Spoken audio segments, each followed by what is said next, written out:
Hello, everybody. Welcome to our podcast, KISS. Keep it simple, sister. I'm Samantha, And I'm Diana. and we want to welcome you guys today. We need to remember to mention our motto so you guys understand what the heck we're doing here. So, yeah, it's important.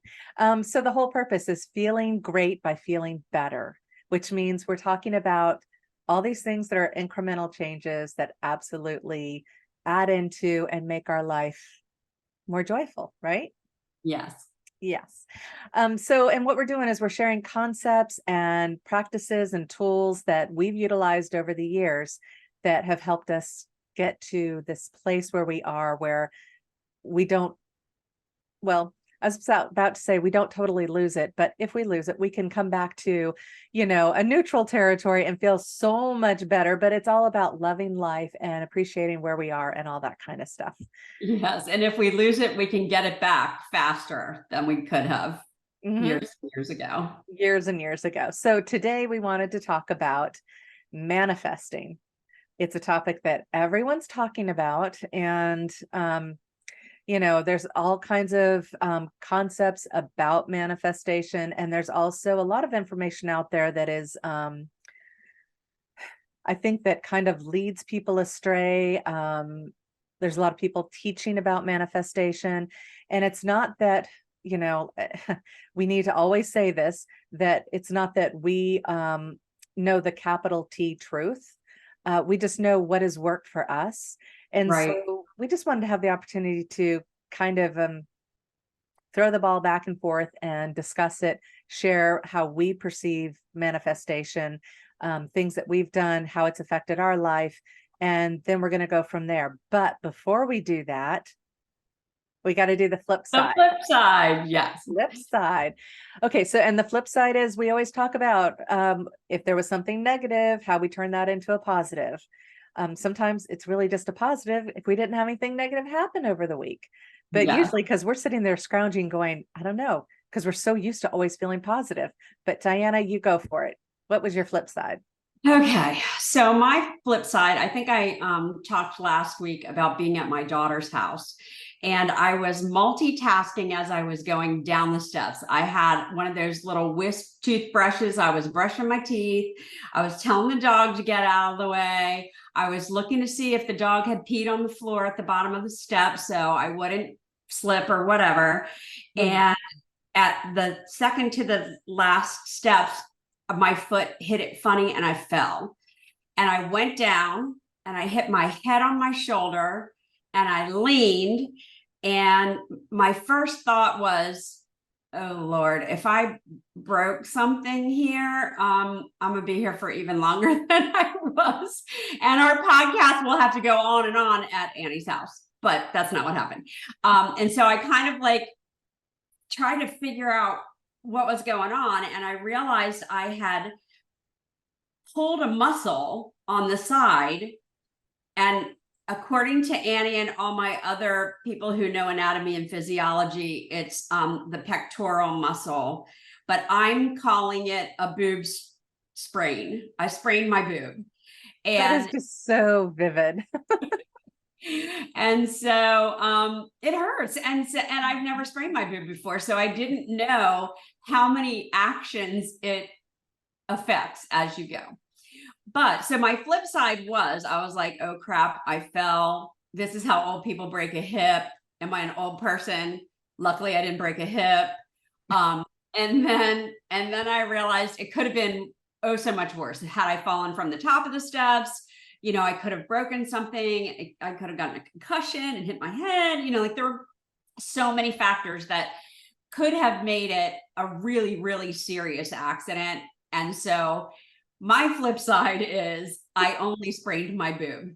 Now it hurts and I'm not at my house, so I don't have ice packs. I don't have whatever.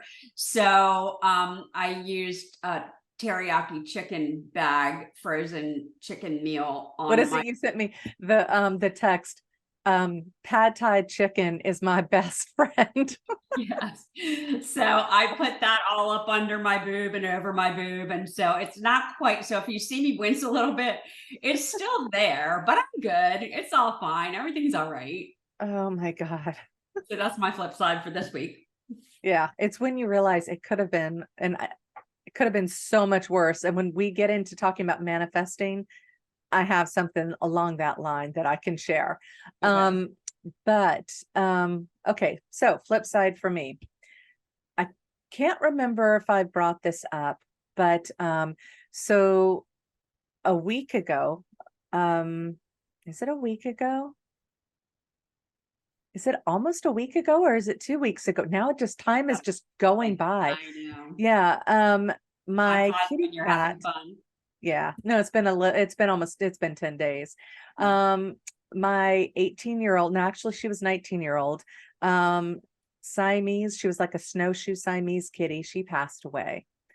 So she's been living like a little old lady kitty for several years now. Yeah. So it's been, um, like I would leave on trips and I would say, hey, hon, if you have to make the decision, it's okay if you let her go.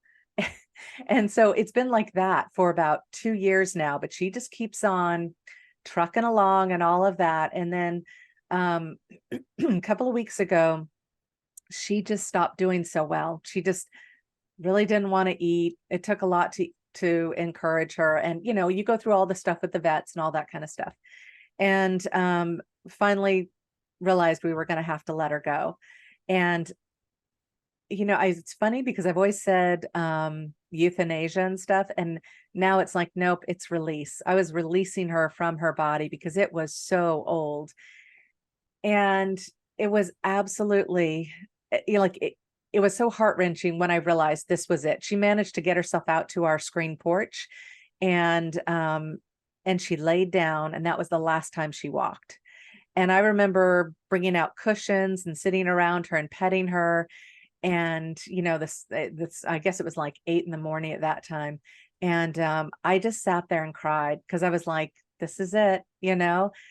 And I so that decision was made in my mind. I couldn't do this to her anymore.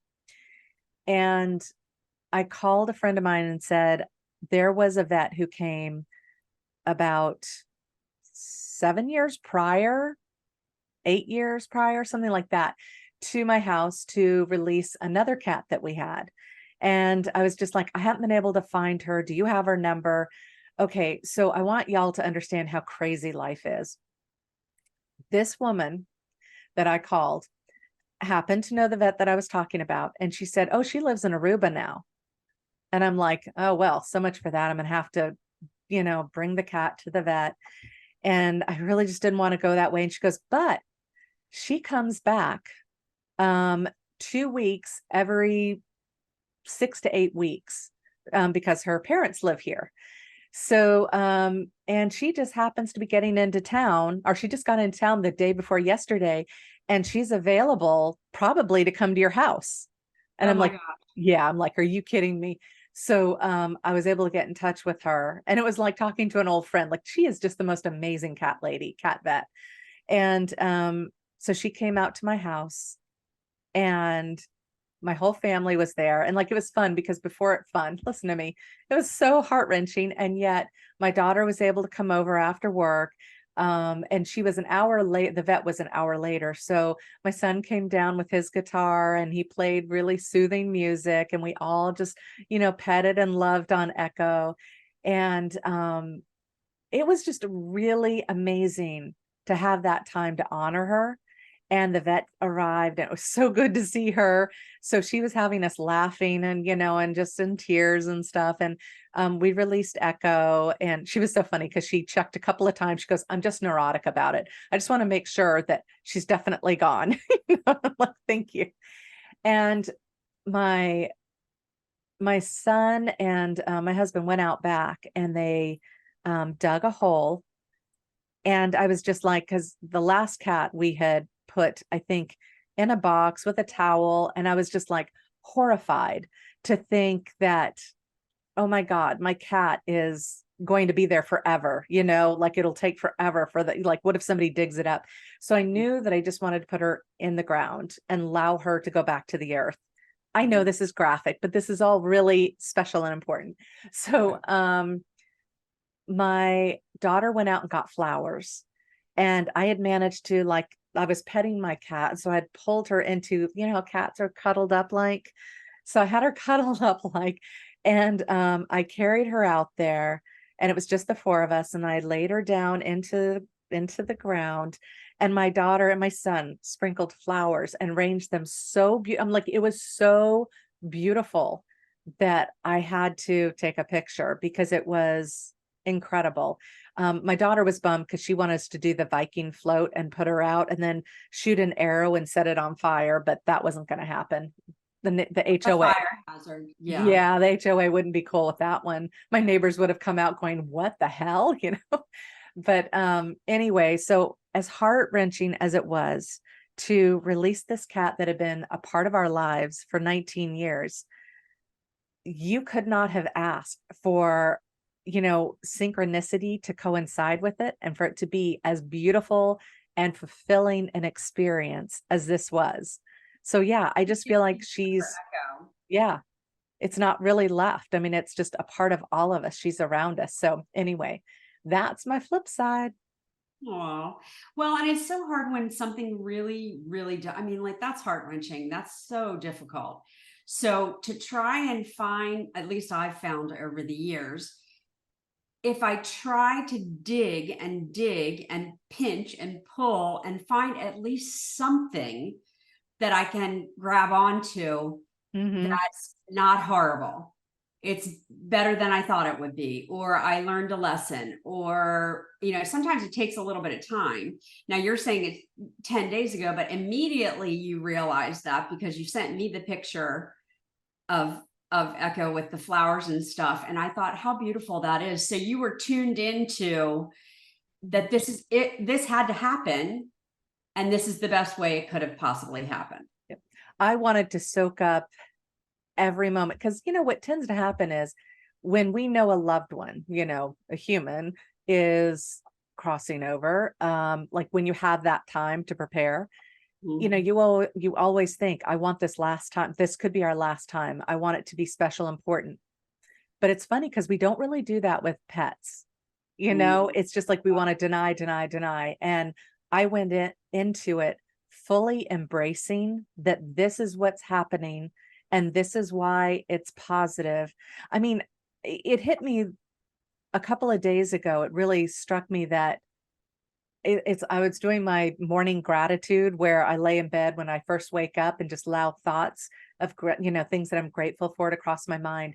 And one of those thoughts was how amazing that this cat got to live her entire life with us and that she got to go when she was ready to go. Like, yeah, we could have let her die naturally, you know, but it was nice to be able to release her before you know, that just kind of slow kind of process.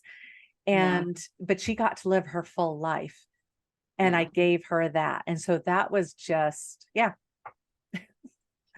it's Well, and it's not today's topic, but I'm just going to share really quickly. mhm, I was always afraid of death. I was always afraid of losing loved ones. What happens after death? Whatever. And so from the time that I met you, and I understand, and this will be a topic for another podcast, mhm. but I have such a sense of peace about the other side of the veil and the, you know, what happens after we die, and the fact that you'll see Echo again, and Echo is all around you, and because of your gift, you know that for a fact, and because I'm your friend, I know that for a fact. So thank you for that. That's a gift that you've given me. I don't know that I've ever said that to you, but it has changed my perspective. And like we say, it's all about perspective.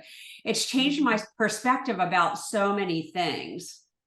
Well, and your perspective changing, shifting is what shifts your whole reality. And that's really what we're looking at is, and that's what we're doing with this podcast is we're helping people shift their perception of the many things in life that get them boggled, stuck, whatever, so Right. that they see reality different. And when you see I mean, like, your life just shifts, it changes, you're able to stay in the flow of things a lot Right. more easily. Which leads us right into manifestation, I think, beautifully. Oh, look how we Um, did that. I know, segue. We didn't even really plan it, but I have a question, and Sure. I know you know the answer to this, but I want all of our viewers to think about Okay. this too. Did you know that your subconscious can't tell the difference between a dream and reality? Did you know that your subconscious, you're not conscious, it's underneath there, doesn't know the difference? So if you tell it something, it's going to believe it and it's going to be real, which also blew my mind. Like, okay, so we think that our conscious mind is controlling our lives, and that's all there is. Like that, like that's the primary thing Mhm. that's going on. When in fact, it's only about 5% of what's going on that we don't really know. So that kind of leads into manifestation. People are like, okay, well, I'm going to manifest $1 million. There's a lot more behind the scenes Exactly. than There's a lot just more behind the scenes. And if you don't believe it, it's not going to happen. Mhm. Yep. Well, so let me back up to what you just said about the belief, and that our mind doesn't know. So there is a famous study. There's lots of studies, examples, whatever, but there's a famous study where, and I might boggle this a little bit. I'll see if I can find the piano study video, because I know it's out there. So if you guys want to see the whole thing. And as she's writing that down, we've decided that some of these resources that have had impact on us, we're going to find them and we're going to link them in the either below or in the Facebook page or both, so Mhm. that you guys can access that, because it's belief building. Because I don't think I talked about this, but my master's degree is in science, curriculum, and instruction. So the whole metaphysical world to me had to be proven. Like in my mind, okay, did science say something about this? Okay, all right. So some of these resources kind of lend themselves to a part of my journey of figuring all of this out. Mhm. Very cool. Uh-huh. So the piano study was about they had three groups of participants. One group had sheet music, and they practiced every day with that, or like a set amount of time every day. They practiced that sheet music. The next group had the sheet music. I'm trying to remember, because there's one group, that's the what you call the come on, science lady, the Control, master group, the control. control group. Yeah. So I'm trying to remember which one the control group was, but there was another. Okay. So the main group that I want to talk about. So you have a control group that I think had the sheet music but didn't do anything. And then there was another group that had the sheet music, and they knew what the piano keys looked like, and they practiced it in their mind.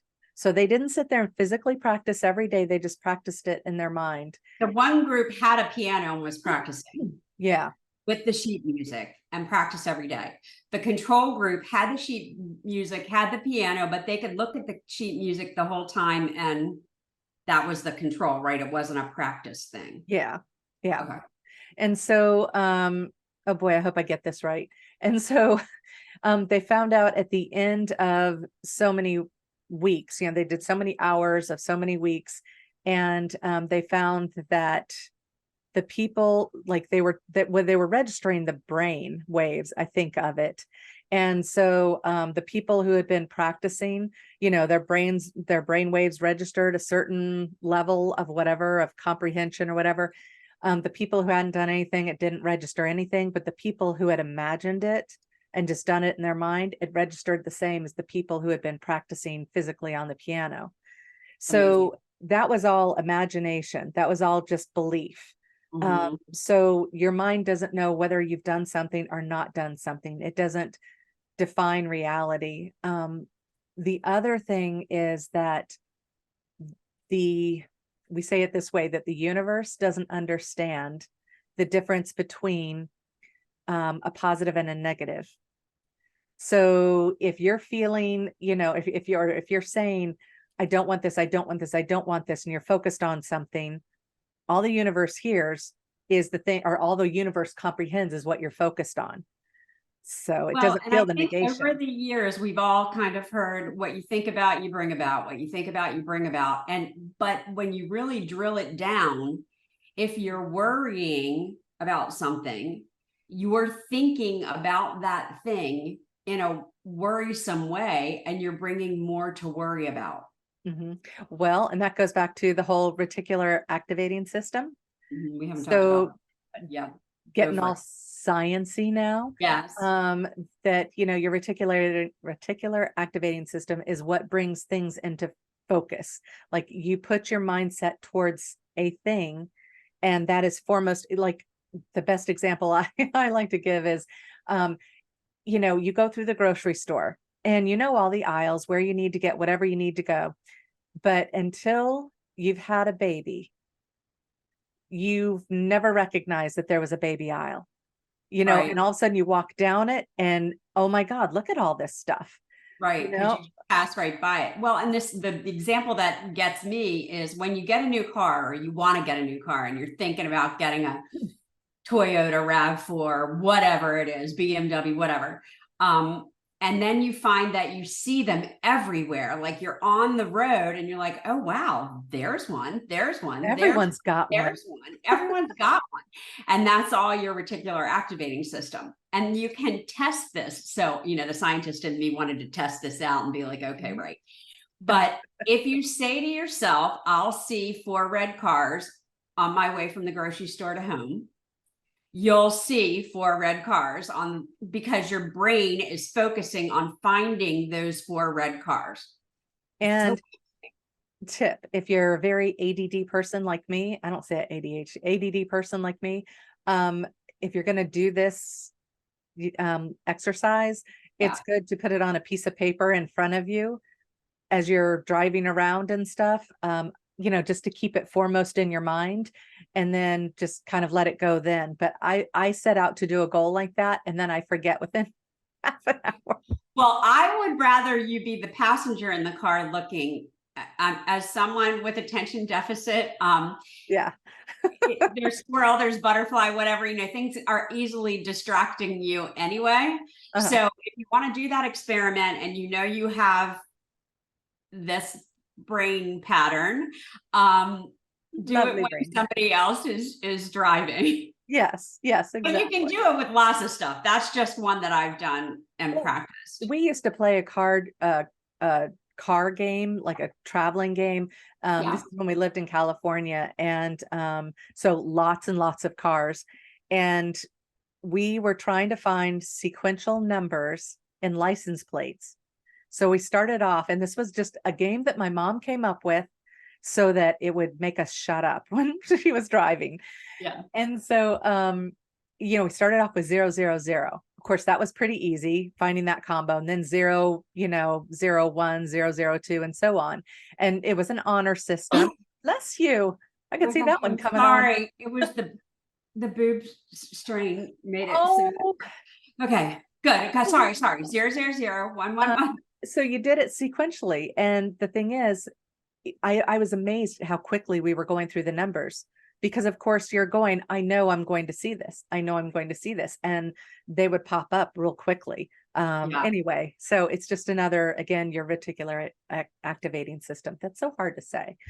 Okay. So what else do we want to talk about with manifestation? Okay, well, how does the reticular activating system tie into manifesting? I don't know. The No. same thing about this, I know you do know. That your subconscious focuses on it. But how do we want to bridge that Well, so info. it's important to have it. It's kind of like having it on your mind, keeping that information alive and present within your energy.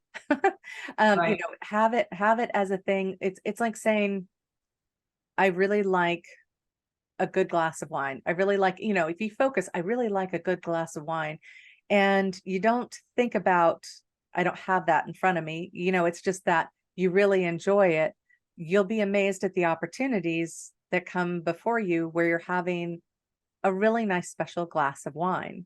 Right. Um, and here's the thing, like people are just like, well, it should happen all the time, but And it does. You just don't pay attention to it. yeah, there's that, but there's also, if it happened every single moment, it would lose its gaming. It would lose Yeah. its there is a certain balance when you're looking for this whole manifestation stuff to occur, I believe, where or in my experience, where if you said, you kept focusing on pink elephants, it's one thing to suddenly see a pink elephant, and generally it's going to be like a stuffed animal or a logo or something like Right. that. Right. But if you started seeing it all the time, that gets, very vanilla, and that's not how we thrive in this three-dimensional environment.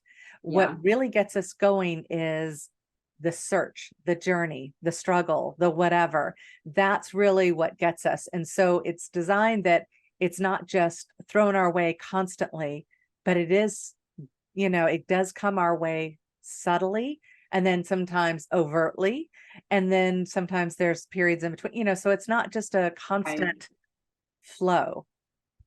Well, Some I think what I like to focus on and what I would like for us to kind of get across is your thoughts and your words matter.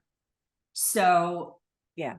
sometimes it's the way you rearrange the words, the way you state it, or the way it's all perception, right? Hmm. So instead of, um, I wish I had $1,000 right now.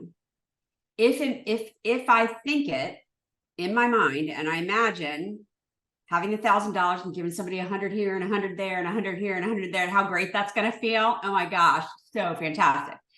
And thinking about it as if it is already done. Yes, I have it. I'm not wishing for it. Hmm. It's done. I have it. And then somehow, some way, it makes itself to you. And we all kind of focus on money or the car or the job or the lover in your bed. That's what Esther Hicks always talks about, the lover in your bed. But it's just what your desires are. What are you focused on? And wishing and hoping and praying is not manifesting. Manifesting is believing and feeling the emotion that goes with how am I going to feel when that happens, because it's going to happen, and believing that it's going to happen. So I'll go back to that. I mean, I love that you touched on the feelings, because the feelings that's the part that's generally left out. And that's the critical, it's how we create our reality is through our feelings. Yeah. So if you say you want a new car, and you're really focused on, first focus on what kind of car you want, and you could sit there and say new, but is it really the new car, or is it just a newer car? Like, don't be so stuck on the outcome that you interfere with how it comes to you. Because if you sit there and go, well, I really want a new car and I want a great deal on it. Okay, well, maybe you didn't get the new car, but here you got the car you wanted that's 2 years old and you got a great deal. Right. So, be flexible with these things, so that it's not just, it has to be a new car and it has to have this package on it. Yeah, that can happen, but just go with the flow and make it easier on yourself to receive those things that you desire. But the other thing is, so you want that car, you have to identify with the feeling. There has to be a connection, because I always saw it as, well, you're putting the carrot before the horse kind of thing. Like, how do you make this work?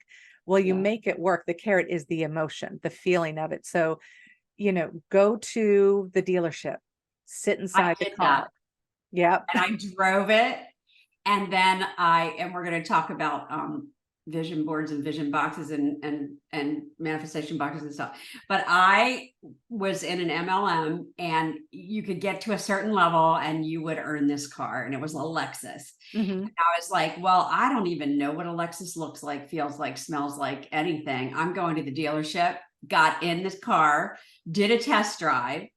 And so now I can feel myself in a Lexus, and how exciting it was. And I had never been in a luxury car, really, because I'm not a luxury car kind of girl, or wasn't, but I am now. I'm available for it now. When I was in it, I was like, all of these people driving around in these beautiful cars, this is how they feel. Wow. This is so cool. The technology that's in here, it's so comfortable. It had air conditioned seats. I was, and it, you know, I was living in Maryland, and it was summertime, and I was like, if I lived in Florida, I would definitely have to have air conditioned seats. Oh my goodness. So it all helped with the emotion and the feeling, but you kind of have to tune into that. Mm-hmm. Now, can you always go do a test drive? No. But you can go sit in the car. Right. Or you can go on YouTube and watch the whatever the advertisement little video thing is, because half the time they show you the inside of the car, and you can kind of feel like you're in the car too. So there's lots of different ways that you can make it happen. That goes back to the piano thing. You know, Right. if you see how the person is experiencing it, I mean, those commercials especially they're designed for you to feel it. And Mhm. so then you are using your mind to feel that this is what you are driving. You are creating that space, that what do you call that? It's kind of like that negative, or that you're creating, not negative, that void of here, I'm driving this. I have this. This is in my, you know, in my driveway. And you just you see it and you feel it, and you just spend a little bit of time focused on the feeling of it. And then you're creating this void that is going to need to get filled in one way or another. And so that's where that sort of draws in. I want to give an example of my manifestation that I did, that you might perceive as negative, but it was just contrast. But this was true manifestation at its like most amazing for me. So Okay, and then just before you do that, Mhm. contrast is how we talk about a challenge or something that can be perceived as negative. So if you hear contrast, we're going to talk about that a lot, because it's the challenge that brings about some change. Exactly. Yep. Thank you. Mhm. So with this, I had a great weekend. Everything was fine. And, you know, little woo-woo alert that I had been getting nudges all weekend to go or to shave my legs. These are nudges, like strong urges. And I was ignoring it, to shave my leg and to clean my my shower stall in my bathroom. And I just kept procrastinating, putting it off. Either one of those things are appealing. I mean, it's not like you wake up and you're like, oh my God, I can't wait to shave my legs and clean my shower stall. Yeah.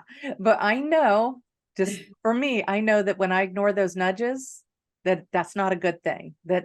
Generally, I'm going to wish I had listened.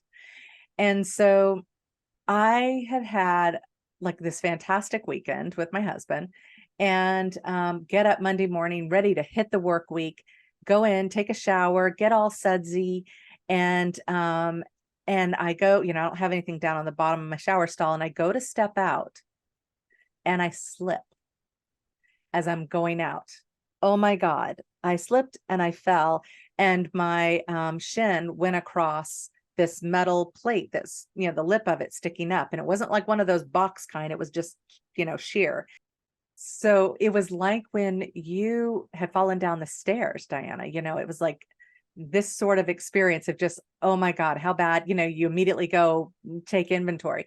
Well, I asked my husband to go and, you know, get a dress for me, because I knew that I was going to need to go to the doctor's, and I'm trying not to hyperventilate. And then I start laughing, and he's just like, what the hell's going on? And, you know, I look down and, oh my God, it was bad. And again, I start to hyperventilate, but I'm like cracking up at the same time. And I think he's going to think I've lost my mind.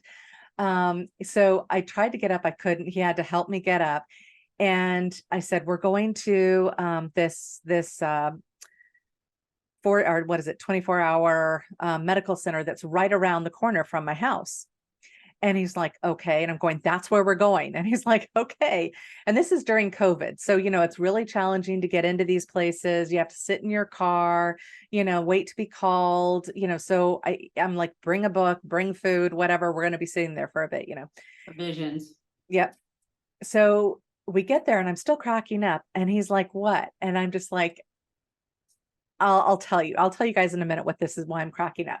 So anyway, he goes inside and talks to someone there, and they literally get me in 10 minutes. Like, no problem. There's all these cars hanging around, but they get me in within 10 minutes. And I go back. I have the nicest doctor. He looks at my leg and I'm like, well, how bad is it, doc? And he's like, well, it's kind of on the more serious side because I'm going to have to do a lower stitch inside and then 7 stitches above. And he's like, have you had a tetanus shot lately? And I'm like, nope. And he's like, okay. And I'm thinking, I should have, cleaned the shower, but still it's better to go ahead and get the tetanus shot. So I did that. And then I started thinking, oh my God, with these stitches, I'm not gonna be able to shave my legs. Ever. They're the urges I had to get that stuff done. And so I'm like laughing. I'm not crying. I'm just chuckling to myself. And this doctor's looking at me. He's like, what is your deal, lady? He's like, I've never seen such a happy person How much did you while I'm drink before stitching. you fell out of the shower? And I said, okay, let me tell you about my ability to manifest. And he's like, okay. So I told him that my girlfriends and I always go and have a brunch every Sunday over at this place called First Watch. And it's, you go to the stoplight, like after you leave, you go to the stoplight, and right at that stoplight is this emergency care center. And then I go to another stoplight, take a turn, and then I'm in my neighborhood. It's literally that close. And so every Sunday when I would leave and I would pass by, especially when I'm stopped at the stoplight, I would see the emergency care center. And I thought, that place looks so nice. If I ever have a need, I'm going to go there. Like, I can't get that thought out of my head every freaking time that I would pass it. I just kept thinking, if something ever happens, I'm going to go there. I bet it's nice. I bet they're really neat people.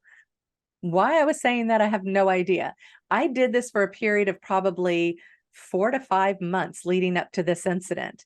And so my whole thing was, and I was in a really strong phase of manifesting, like everything was happening like clockwork when this happened. And so that's why I started cracking up when I fell out of the shower. And I realized the whole time I'm going through this, I'm realizing it could have been so much worse. I could have broken my leg. I could have sprained my arm. I could have torn something. The place where I fell and it opened my leg, there was hardly any blood. I mean, it wasn't pretty, but it was actually pretty benign, even though it was a serious gash. And here I get into this center that, normally during COVID, it would take, even out of COVID, it takes forever. And I get right in there. And then I have the most pleasant doctor. And when I tell him all of this, he just looks at me. He's just like, wow, okay. It just, he didn't know what to make of me. But anyway, so you have to realize the power of manifestation, especially when you get really on a roll with this stuff, that it's this information's going out there into the ether sphere, whatever it is, it's going out there, and that void is being created. And so, it took 5 to 6 months for it to actually happen. But think about this. There are all kinds of events that had to contrive themselves in order for me to be in a situation where I got to experience the place without it being such a life or death experience. It was the most benign it could be, with me still needing to go there. Yeah. So I just want to put, it's a caution, like, be careful what you ask for. Yeah, Yeah. exactly. Whew. Okay. I know that was a long one, but it's Yeah, just a that's a really good very example. interesting, and it's funny. It's hard to remember them because I've had several things happen like that too, and I always think I should write this down because I know I'm going to forget that it happened or whatever. Like, I realized at the time all of the cooperative components, all the things that had to come together to make that thing happen that I had been wanting to have happen. So crazy. Well, and so we got to decide, do we want to keep talking about this, or do we want to try to wrap it up and Let's keep wrap it up, and then on our next podcast we'll talk about this a little bit, but then we'll also add in another component? yeah. We're not telling you guys. We know we speak each other's language. So anyway, this gives you an introduction to a little bit about manifestation, some of the kinds of do's and don'ts, the awareness of. Again, we're talking about these things. We're not necessarily trying to instruct here. So our weekend wanderlust will expand upon it and give you the opportunity. What is it you say, Diana? Everything's always working out for me. Oh, if you If, build it, they will come. oh my God. If you dare to, what is that? If you dare to, yeah, your mission, your assignment, your mission, if you choose to accept it. Okay, so there's a lot of things Diana says. I'm not following you up on that one very well. Yeah. So check back for our weekend wanderlust, which will be released on Friday following this particular segment. And that will give you an actionable item. We'll go into more detail, and an actionable item that you can give a try over the weekend. Yes. Sounds good? Yes. Wrap it up, sister. Okay. All right. So you guys, just so you know, join our Facebook group. The link is down below. The way this is set up is that we do our podcast, release that on Tuesday, talk about an interesting topic. And then we do a weekend wanderlust on Friday, which is a much shorter instructional video that gives you an opportunity to try something out over the weekend. And we have our Facebook group set up for all our female friends, our sisters, to go into. And if you're a mister that wants to be a sister, we welcome you too. That's so sweet. So in this group is where you're going to share. There'll be a thread for you to share what your weekend wanderlust was, how you experienced it, what it felt like, how you went about doing it, because you might bring up things that Diana and I never considered. So we will also interact if there's questions, or, if you have some musings, or if you have some resources that you know of that we haven't added in there. I would love for us all to be able to share stuff with each other. Exactly. That's the whole definition of community, which is what we are creating, is a community in our Facebook group. Yep. I think that's about it for now. So anything else? I think that's good. All right. So remember, y'all, kiss. Keep it simple, sister. See you next time. Bye. Bye.